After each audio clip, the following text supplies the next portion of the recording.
Hello and welcome to James Campbell Tours and welcome to Edinburgh.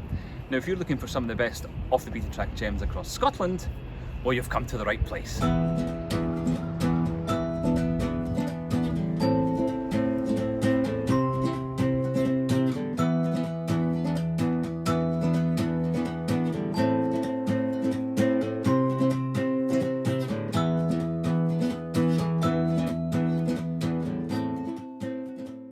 I'm James Campbell, and we've been running private tours of Scotland since 2005. We're passionate about discovery, showing you places you might not find in the guidebooks, places that we love, where local people go, and we call this Local Flavours. Pick up any guide to Edinburgh and it will direct you to this street, the Royal Mile, the heart of old Edinburgh. Just up behind me is Edinburgh Castle, and running downhill for about a mile you will arrive at the Palace of Holyrood House. But you just don't want to see the famous sights, right? Well, I'm going to show you some of the best places to eat, drink, experience and shop on this famous Edinburgh street.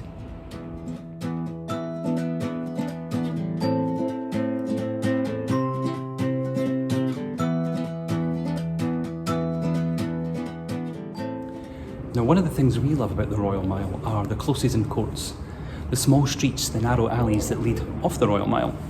Explore them, they're wonderful. This is Riddles Court, and it dates to the 16th century.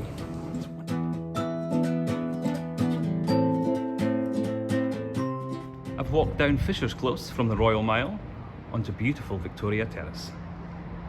Here you can enjoy great food and drinks at Scott's Kitchen, and running below is a beautiful Victoria Street and West Bow. Just off the Royal Mile on George IV Bridge is one of our favourite restaurants, The Outsider. Also on George IV Bridge is Ondine, one of the best seafood restaurants in Edinburgh.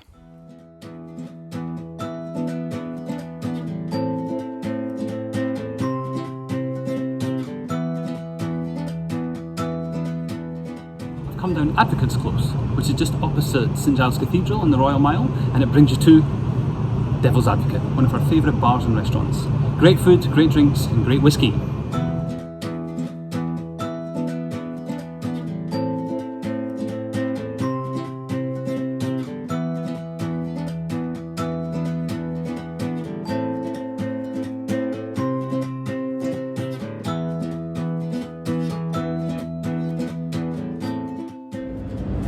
I've come down Niddry Street to the Cowgate, and behind me you can see the Niddry Street South tenements.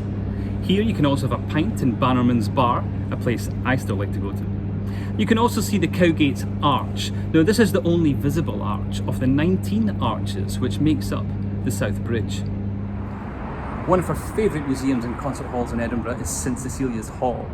Completed in 1762, it's the first purpose-built concert hall in all of Scotland.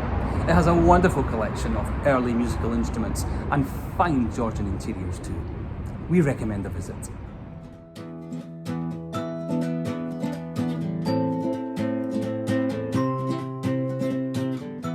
Stepping off the Royal Mile onto Blackfriars Street, we recommend the Edinburgh Larder.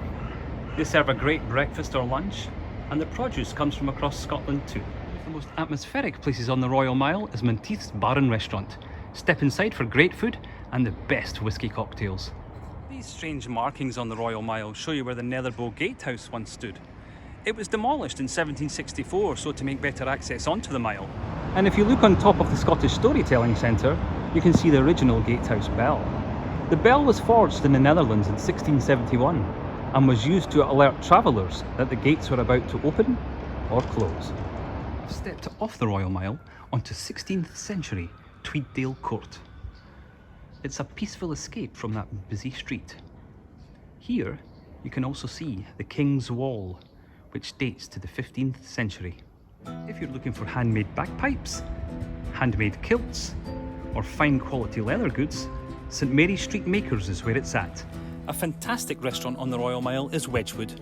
They serve high quality traditional Scottish produce with a modern twist. And next door is the brilliant shop Cranachan and Crowdy. Step inside for a wonderful collection of gifts, food and drinks.